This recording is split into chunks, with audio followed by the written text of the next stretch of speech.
जानकी नगर पुरनिया घुमैबो सयो सारी बढ़िया देबो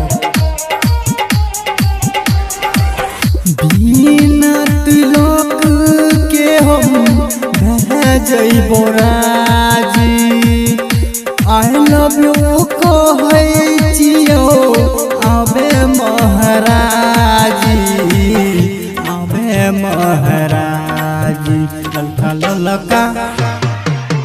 ललका ललका ओढ़निया देबो सयो सारी बढ़िया देबो ललका ललका ओढ़निया देबो सयो सारी बढ़िया देबो सयो सारी बढ़िया देबो बिना तिलक के हम भेजइबो राजी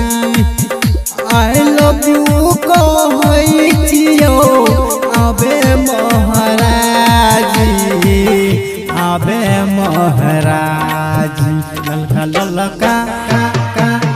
ललका ललका ओढ़निया देबो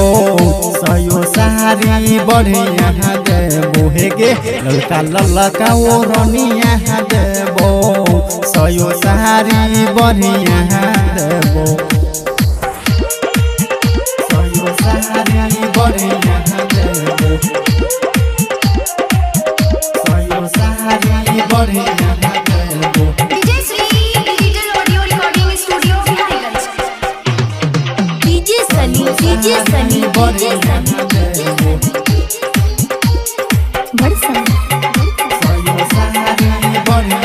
ललका छोटोर रंगा गे बन मन की में देबो लहंगा गे गोरे गोरे गाल काले काले बाल सोलो के उमेरिया छलो बवाल ललका छोटोर रंगा गे बन मन की में देबो लहंगा गे गोरे गोरे गाल काले काले बाल सोलो के उमेरिया छलो बवाल जानकी नगर पुरनिया घुमैबो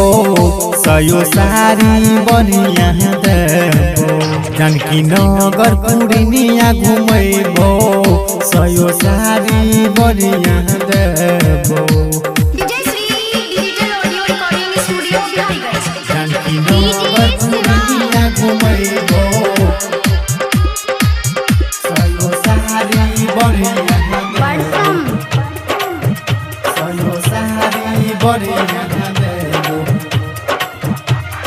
हमारा बनाइल राजा गे